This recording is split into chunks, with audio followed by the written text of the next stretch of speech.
Members opposite need to understand they do not have the right to continually interject during everyone's answers. The member for Reid has the call. Thank you, Speaker. And my question is to the Minister for Infrastructure and Transport, representing the Minister for Broadband, Communications and the Digital Economy. Will the minister update the House on the importance of the government's national broadband network? And, Minister, why is the government investing in the technology of the future, not the past? The Minister for Infrastructure and Transport has the call. I thank the member for Reid for his question, and I note that by the end of this week, NBN Fibre is scheduled to be switched on in suburbs, more premises in Homebush and Lidcombe in the member's electorate, and indeed, as well as in South Perth, Victoria Park, Sawtell and Penrith.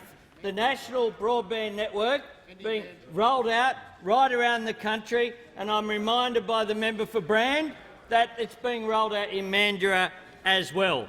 This is bringing 21st century technology right to people's homes where it is needed. The alternative policy by those opposite proposes fridge-like boxes on the corner of every street and then copper to the home. In the 21st century, they want taxpayers to pay Telstra for 19th century technology.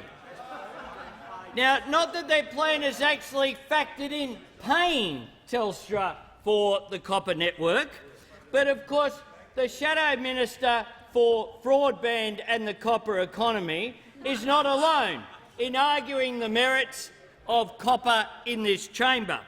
Indeed, a member, Mr Thomas Brown, is recorded as arguing in the old chamber, the old place, copper is used for greater efficiency. He was out there arguing the case for copper, just like the member for Wentworth today. You can look it up in Hansard. 23rd of November 1910. 103 years ago, this bloke would have been a visionary. But today he's way behind. Way behind. But let me tell you, there were similar naysayers back then. There was a fellow that the member for Wentworth could relate to, Mr Matthews. He said this: "The practical men in the department, not the theorists, think that nothing is gained by using copper wire for short lines. Some of the iron wire lines have been in use for 30 years and give us gooder results now as the copper wire lines." You can just envisage the member for Wentworth back then with the top hat on, rocking up to Parliament saying, "We don't need this copper rubbish, the iron is fine." Just like today he argues, "We don't need the fibre, the copper is fine." Just like the Leader of the Opposition sees Sonny Bill Williams at a launch and goes, "Oh, is that Sonny Bill or is that an apparition?" I mean, you have a situation whereby those opposite are simply unprepared for the future. We on this side are engaging with the NBN because it is a part of our economic future, not the past. The member for Dunkley has the call. Thank you, Speaker. My question is to the Treasurer.